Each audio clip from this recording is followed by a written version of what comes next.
I have been on a journey for a while now trying to help one of my daughters with her deep desire to touch things, a sensory desire.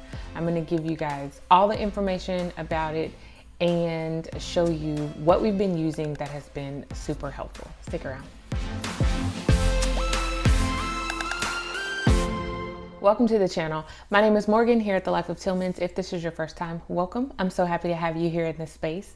I hope that while you're here, you find everything that you need, love, and enjoy right here on the channel. If you haven't done so already, go ahead, click that subscribe button and that notification bell so that you do not miss any of the videos uploaded. If you've been with me before, welcome back.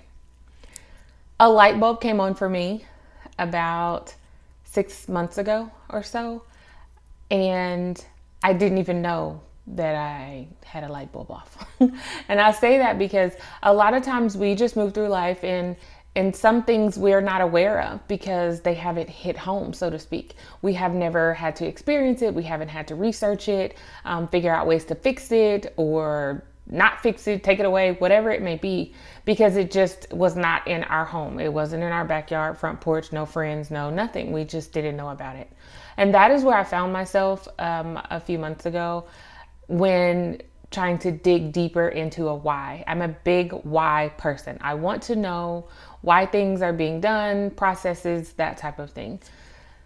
And so I had to get to that point, and when I did, I felt like a horrible mother, number one. But one of my daughters, she has a really deep sensory need that was not being met. But I did not know that it was a sensory need that needed to be met. I thought it was just boredom. I don't know. There were a lot of different things. But some of the things that have happened in our home that kind of led up to this is one of our daughters, for a while now, for probably 3 years or so, would do things, and I didn't know why. My husband and I didn't have a clue, but things like peeling the paint off of our walls, pulling the black stuff, that's underneath a box spring, pulling the covering off just piece by piece and just kind of ripping it. On the walls, not just stopping at the paint, but going all the way to the drywall and just like digging through the drywall all the way down to like a metal frame. Different things like when they would get like maybe a sore or a mosquito bite or something like that on their body, they would just continue to pick at it and just constantly pick at it, constantly messing with their hair. Some of the other things, chewing on pencils and the metal around the eraser on pencils and chewing on the eraser itself. Glue on the hands and just kind of rubbing it. But I love that too, but just letting it dry and then just kind of peeling it off. Chewing on tissue, just balls of toilet tissue, just random around our home.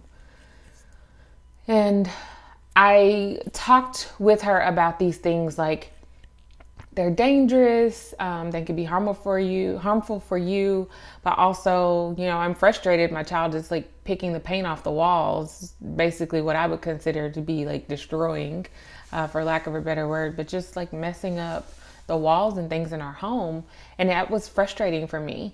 And every time I would ask, they didn't know. They didn't have a reason as to why they were doing those things. It was not a time that I could pinpoint when it was happening. So it wasn't like, when they may have been upset or, I don't know, not doing anything, bored. I couldn't pinpoint a specific time when it was happening. It was just random. But I would always like catch them doing it. Or even chewing on like a water cup, they have the spouts on the top and you take the spout off and it has that really thick plastic part that you drink the water out of. Chewing on things like that. This has been going on, like I said, for a while. And I finally was like, something else is happening here. I don't know what it is. And the light bulb came on. It was like sensory. Just the word sensory came to my head. And I thought, oh my gosh, this is a complete sensory thing. Other things, another thing too is drawing on and carving into this wood table back here. Just nothing specific, not a name, just doing it and the feeling.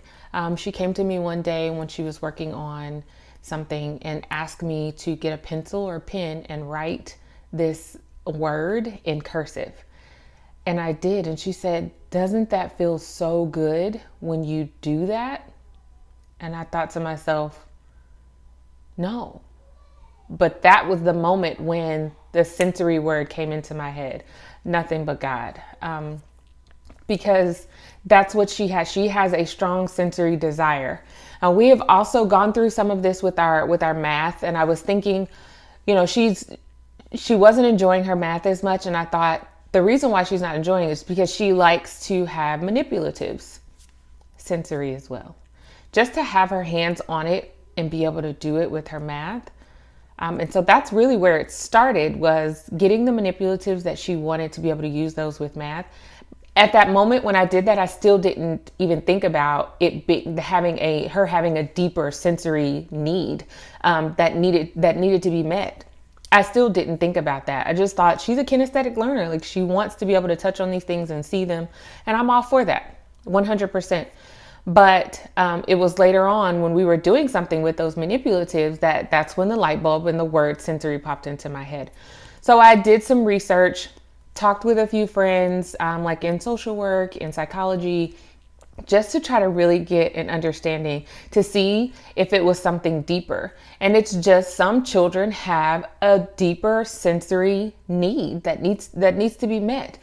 This child is also my child who loves hugs and loves to do hair and play with baby dolls and loves to roll around on the carpet and like massage the carpet and lots of different things that I just didn't notice. I didn't notice whatsoever. So now we are making a very good attempt to meet those needs, so that my biggest concern with a lot of the things was that just destruction, the walls and things like that, but also doing it in a safe manner, because chewing on tissue is not safe. Chewing on the top to your water cup is a choking hazard. Chewing on tissue is a choking hazard. Chewing on the metal on the end of a pencil eraser is dangerous. I mean, you're cutting your mouth, your lips, you cut your throat, you can choke on it if you swallow it, just so many different things. So beyond meeting a sensory need, I wanted it to be something that was safe. Just all around safe for her and okay for her to do. And she knows that she's not going to get in trouble if she chooses these items versus the other. You will, and knowing that here are your safe options, here are your okay options, and these are things over here are not acceptable. These are not safe things for you to do when it comes to your sensory desire. Are we trying to eliminate her sensory desire? Absolutely not, which I don't even think is possible. But we're just trying to steer her in the right direction to where it's something safe for her and our house stays put. So another thing I wanted to show you was this. This is an eraser for a dry erase board, like a whiteboard. And as you can see, it's just kind of just been picked at. So it's these type of things that drive her. And also smells. She really likes smells. We don't have, not that I have noticed and I've really assessed that, but there is no struggle with her learning. She does great and excels in everything, but she has to have her hands doing something. And it's been really good. Okay, so here we go. I'm excited about this because I know that, and I tell her all the time, like, you're not the only child out there, or even adult. There are adults out there too that have very strong sensory needs. And I tell her all the time, you're not the only child who has this type of sensory need. And it's okay. Let's just do it in a safe manner. So that's where we are right now, is making sure that we're doing these things in a safe manner. I'm going to share with you what she has, and yeah, what she has. Here we go. The first thing is these, and they came in a pack. There are a lot of them. And they're basically sensory toys. I'll show you the box that they came in. I had her keep the box just so I could show you, but this here, and these were actually given to her for Christmas from a family member, but it says Fidget Fun for Everyone. And these are Feel It. It says calm your mind and engage your senses. It was a 6-pack. I don't know where they're all 6 of them are here. But this one, it has the little holes in there. It feels a little different. This one has the round part here. These kind of stick out and they're kind of squishy. They almost remind me of like dog toys. They really do remind me of dog toys. I'm pretty sure, yeah. Here's another one that has smaller bumps on the outside of it. This one has the ridges and the stripes on it. And this one, the ridges feel a little bit different. Go either way, but they're wider. She loves these. We sit, she's doing math. She has one hand working, the other one's holding onto this, just kind of twisting it. She's doing her math work. I mean, believe it or not, she is actually focusing a lot better when she has something like this. I'm still not 100% feeling, I don't know how she feels. However, I've seen a change in her behavior. These types of things are really helping her. So that's a 6-pack of those. That's one kind of things that we're doing. The other are these, I call them they're like little worms, but stretchy here, little band things. And she likes to just ball them up. And on the outside, this one also has little spikes on it, if you can see that one. This one has ridges on it. This one has ridges and they go the long way. The other one I just showed you had the ridges that went this way. Another one with spikes, but the spikes move when you rub your hand across them. These spikes don't move the same way. And then more ridges. These were a 6-pack. And she's been playing with this. Here's the packaging for there. And they're called Crazy Glitter Bungee Bands, Stretchy Fidget Fun. Here we go. And she likes these. She likes to tie them together, pull them apart, have them in her hand and just kind of squeeze them. It's been awesome. She loves it. They're just some really great things for her to have to kind of keep her hands busy, and they feel different. So feeling on this one, it has the ridges going the opposite direction, and it just feels different even when you squeeze it versus the one with the spikes in it. So that's another thing that she's enjoying. Of course, these are super popular, and this is Poppets, and I believe she has 3 or 4 of these. I couldn't find the other ones, but the little Poppets. She loves numbers, and so she'll count and go through and she'll count all of these. She'll make little designs, things like that. This is not something that she can really do while she's doing her math work, because she's already focusing on other numbers for math. But language arts, she'll just sit this down on the table next to her hand and she'll just go through and she'll just pop them all through while she's doing her language arts and writing with the other hand. She focuses so much better with these. So these have been awesome. Like I said, she has a couple more of these as well. Okay, this one has been our game changer when it comes to, I talked about her chewing on tissue and erasers and things like that. These little things have been awesome. And they are called Chewbers, Oral Motor Chews. And it fits in non-toxic, latex-free. Here's the packaging. Okay. And here's what they look like right here. So they have different feels. This was a 3-pack. She has the other one over there with her pencil, but she puts these, you can see here, she puts them on the tip, on the end of her pencil where the eraser would go, and she can just chew on them. And I'm totally fine with her doing it. This one has ridges on it as well. And they're safe. They haven't been bothering her teeth or anything like that. They're hollow up until about this point right here, and then it's really thick here. But this has been so helpful with her desire to just chew on things.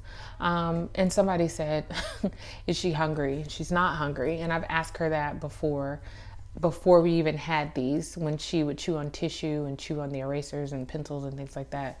I'm like, are you hungry? Because we think about pica, which is a desire to chew on things or eat things, is really what it is, to eat things that are not food.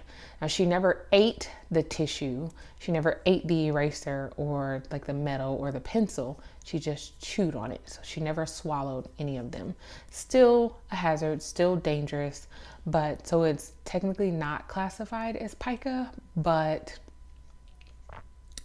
we assess that anyway. So here are these. She loves them. Loves these. She has one, and I told her once that one's all chewed up, then she could go on to these, but they came in a pack of 3, just like this. Another thing, which I think this is the last thing. Oh no, she has a couple of other. Here's this, and this is a fidget toy. But basically you squeeze it together and it stays, and then she can pop it apart. It's a little noisy. So this is one that she plays around with if they're watching TV or if we're playing board games or something. Not during school time, because it can be kind of loud to hear that repeatedly, but she does love it. And sometimes she just will squeeze and not squeeze it all the way together. It's very smooth and flexible, as you can see that, but she loves this also. Pop.